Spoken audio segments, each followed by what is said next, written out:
কদিন আগে একটা ভিডিওতে যে এই ভারতবর্ষের বুকে নারায়ে তাকবীর আল্লাহু আকবার চলবে না, লজ্জা লাগে না আপনার? এখন ইংরেজের পা চাটবেন, এখন ইংরেজের দালালি করবেন, এখন আপনারা ইংরেজের পায়ের জুতাটা জিভকে চেটে দেবেন, লজ্জা লাগে না আপনাদের?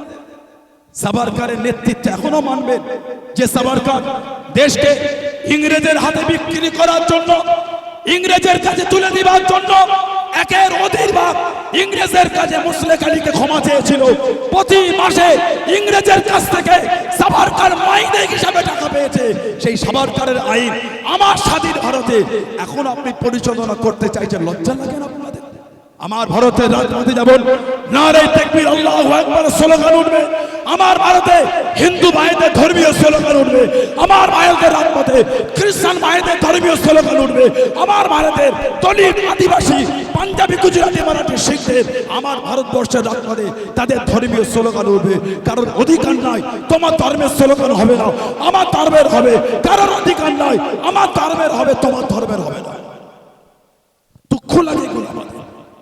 আজকে তারা বলে ওয়াকফ সম্পত্তি কেন হবে?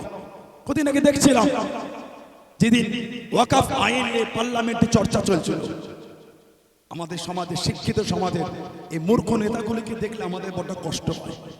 পার্লামেন্টে দাঁড়িয়ে ঝড়ের গতিতে বলে যাচ্ছে মুসলিম এই দেশে ওয়াকফ সম্পত্তি নাই, ওই দেশে নাই, ওই দেশে নাই, ওই দেশে নাই, ওই দেশে নাই। লজ্জা লাগে না আপনার? দেশের একটা সম্মানীয় জায়গা পার্লামেন্টে দাঁড়িয়ে একটা কোন দলের স্পোকপারসন হয়ে আপনি এত মিথ্যা কথা বলে গেলেন, সত্যি কি লজ্জা লাগে না আপনাদের? আচ্ছা, আসলে কি আপনাদের লজ্জা বলে জিনিসটা নাই? একটা মানুষের মধ্যে লজ্জা বলে কিছু একটা আছে, শরম লাগে, হায়া লাগে। যতই গরিব হোক, যতই বড় লোক হোক, এই লজ্জাটা তার কাজ করে। আমার মনে হয় ওই সমস্ত পার্টির এই যে বিজেপি বা এই যে অনৈতিক কর্ম যারা করছে, এই দলের নেতাদের কি লজ্জা বলে জিনিসটা নাই? লজ্জাটাই কি নষ্ট হয়ে গেছে? পার্লামেন্টের মতন জায়গায় দাঁড়িয়ে বলছেন ওই দেশে, ওই দেশে, ওই দেশে ওয়াকফ স্টেটের কোন সম্পত্তি নাই। প্রথম কথা, আমার কোন দেশে কি আছে না আছে এগুলো আমার থেকে তো লাভ নাই, এগুলো আমাদের ভেবেতে লাভ নাই। আমাদের ভাবনা উচিত আমার দেশে কি আছে। 2 নম্বর পয়েন্ট, আপনি যেই যেই দেশের নাম বলেছেন প্রত্যেকটা মুসলিম দেশে ওয়াকফের স্টেটের এক একটা বোর্ড আছে। কেন মিথ্যা বলে? দুঃখ লাগে। কেন্দ্রীয় একজন মন্ত্রী আছে, সংখ্যালঘু মন্ত্রী কিরণ রিজিজু, পার্লামেন্টে দাঁড়িয়ে বক্তব্য দিচ্ছিলেন, এ বিল হাম লা রা হ্যায় মুসলিম কে লিয়ে লা রা। শরম লাগে না আপনার? আপনাদের দলে একটা মুসলিম মহিলা বা মুসলিম পুরুষ একটা ভালো দায়িত্বপ্রাপ্ত জায়গায় নাই, আর আপনি পার্লামেন্টে দাঁড়িয়ে বলছেন এই বিল আমরা মুসলমান উপকারের জন্য আনছি। আপনাদের লজ্জা লাগে? আজকে আমার দেশের লোককে, আমার দেশের মানুষকে, আমাদের দেশের মধ্যে ধর্মের রং লাগিয়ে অশান্তি লাগিয়ে দিচ্ছে। আর আমার দেশের সম্পত্তি কম বেশি 10,000 একর সম্পত্তি চীন এসে দখল করে গ্রাম করেছে, রাস্তা করেছে, বস্তি করেছে। একবারও কি পার্লামেন্টে এই শব্দটা তোলার সময় হলো না যে চীন যে আমার দেশে জায়গা দখল করে আছে, এর উপরে আমাদের স্ট্যান্ড পয়েন্ট কি আছে? 56 ইঞ্চি সিনা, হাম তো ফকির আদমি হে ঝোলা লেকে ভাগ চলে। শরম লাগে না আপনার? हम तो फकीर आदमी है, झोला लेके भाग चलेंगे। 56 ইঞ্চি সেনা। চীনের বেলায় কি 56 ইঞ্চি না 6 ইঞ্চি হয়ে গিয়েছে? চীনের মশলা যখন আছে 56 ইঞ্চি কি 6 ইঞ্চি হয়ে গেছে? চীনের বিরুদ্ধে আপনাদের কোন আমরা আলোচনা শুনতে পাই না। কদিন আগে বললেন চীনের সমস্ত প্রোডাক্ট ব্যান। আমরা একটু আনন্দিত হলাম, আমার ভারতের হয়তো নিজস্ব প্রোডাক্টগুলোই তো বাজারে একটু বেশি প্রভাব পাবে। দুঃখ লাগে, কিছুদিন না ঘুরতে ঘুরতে চীনের পরে আবার ভারতের রমরমিয়ে শুরু হয়ে যায়। এগুলি কি মানুষের সঙ্গে বিচারিতা নয়? বিভিন্ন মুসলিম কান্ট্রি, বিভিন্ন মুসলিম দেশে সেনাপ্রধান যখন আসে, সর্বোচ্চ ব্যক্তিরা যখন আসে, উচ্চপদ ব্যক্তিরা যখন আসে, সরকার আসে, রাজারা আসে, তাদের সঙ্গে বুকে বুকে কোলাকুলি করতে মজা লাগে। এর বিরুদ্ধে, এই দলিত আদিবাসী বিরুদ্ধে, পাঞ্জাবি, গুজরাটি বিরুদ্ধে, নিরীহ হিন্দু ভাইদের বিরুদ্ধে হিংসামূলক শব্দগুলোকে প্রয়োগ করছেন। লজ্জা লাগে না? পার্লামেন্টে দাঁড়িয়ে আপনারা ভাষণ দিচ্ছেন দেশের আমরা ডেভেলপ করব, দেশে আমরাই শান্তি প্রচার করব।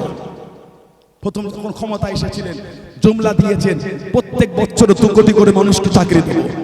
আজ 14 বছর হয়ে গেল, হিসাব দেন তো, 14 দুগুণে 28 কোটি মানুষ চাকরি পাওয়ার কথা, এখনো 28 জন আপনাদের নেতৃত্বে ভালোভাবে চাকরি পেয়েছে বলে আমার মনে হয়। সব থেকে দেশের বড় ঘোটালা হয়েছিল নেট পরীক্ষায় গত 2 বছর আগে। কজন নেতাকে অ্যারেস্ট করেছে?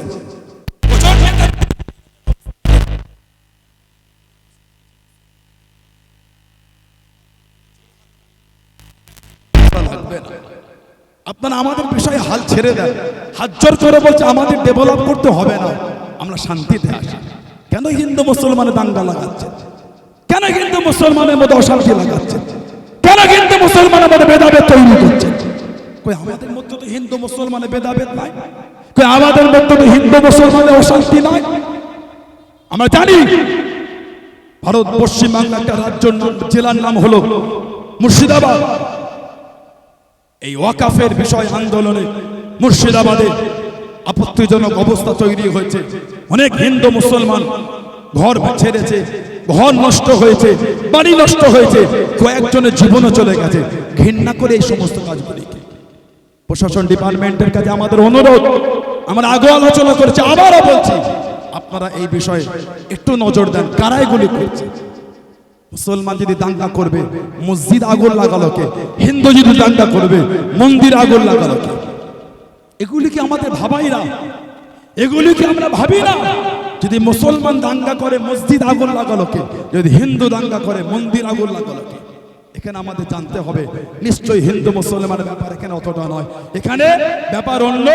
এখানে মধ্যখানে কেউ দাঁড়িয়ে সেই সাবারকারের পাঁচাটা গোলাম, সেই ইংরেজের পাঁচাটা গোলাম, তারা আবার নতুন করে আবার ভারতের অবস্থাটাকে নষ্ট করার জন্য আবার তারা ময়দানে নেবে এই কাজগুলো করতে চাইছে। তাই আমি আমার সমাজের জাতি ধর্ম বর্ণ নির্বিশেষে সমস্ত সম্প্রদায়ের মানুষের কাছে আমার অনুরোধ থাকবে, এই সমস্ত নোংরা লোকেদের, এই সমস্ত হিংস্র ব্যক্তিদের নোংরা চিন্তা থেকে আমাদের দূরে থাকতে হবে।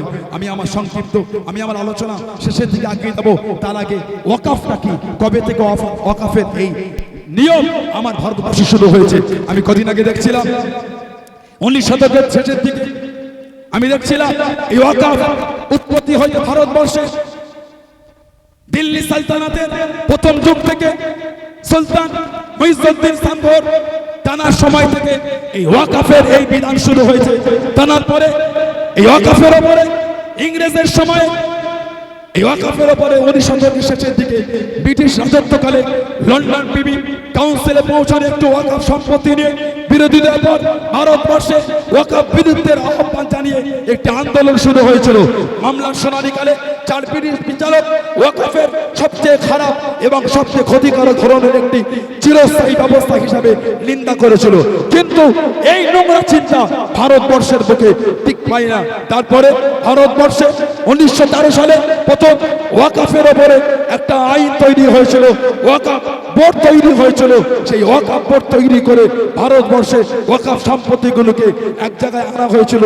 তারপরে ভারত স্বাধীনতার পরে 1954 সালে এই ওয়াকাফের আইন নতুন করে সুন্দর করে গুছিয়ে তুলে 1964 সালে ভারতবর্ষে এই ওয়াকাফের উপরে নতুন বোর্ড তৈরি করে আবার 1995 সালে এর মধ্যে রদবদল করা হয়েছে। তাই ওয়াকাফ এটা ভারতবর্ষের স্বাধীনতার আগে থেকে একটা বোর্ড, যারা চাইছে এই বোর্ডকে ভারতের মানচিত্রের থেকে মিটিয়ে দেবে। মনে রাখবেন বন্ধু, আপনারা ভারত থেকে মিটে যাবেন, ওয়াকাফ মিটবে না। হিন্দু মুসলমানের ঐক্য মিটবে না, দলিত আদিবাসীর ঐক্য মিটবে না। মুসলমানের যেমন ওয়াকাফ আছে, হিন্দু তেমন দেবত্ব সম্পত্তি আছে। প্রত্যেকটা সম্প্রদায়ের নিজস্ব ব্যক্তিগত স্বাধীনতায় যেটা ধর্মীয় প্রতিষ্ঠানকে বাঁচাবার জন্য নিজস্ব প্রতিষ্ঠান গড়ে তুলেছে। তাই আমি আমার সমাজের সাধারণ হিন্দু ভাই বোনেদের কাছে এই অনুরোধ রাখি, আসেন কাঁধে কাঁধ মিলিয়ে আমাদের এই সংবিধান বাঁচানো আন্দোলন, সংবিধানকে মান্যতা দেওয়ার আন্দোলনে আমাদের পাশে দাঁড়িয়ে সহযোগিতার হাত বাড়াবেন, এই আশা, এই অনুরোধ আপনাদের কাছে দেখে সকলকে অনেক অনেক ভালোবাসা জানিয়ে, প্রশাসন ডিপার্টমেন্টকে আবার অনেক ভালোবাসা জানিয়ে আমি আমার সংক্ষিপ্ত আলোচনা শেষ করলাম। ভারতবর্ষ জিন্দাবাদ, ভারতের সংবিধান জিন্দাবাদ, ওয়াকাফ জিন্দাবাদ, ফুরফুরা দরবার শরীফ জিন্দাবাদ। আসসালামু আলাইকুম ওয়া রাহমাতুল্লাহ। ধন্যবাদ পীরজাদা সানাউল্লাহ ভাইকে, দীর্ঘ সময় ধরে অত্যন্ত যুক্তিপূর্ণ তথ্যমূলক আলোচনা করলেন। আপনারা দেখতে পাচ্ছেন আজকের এই মহৎ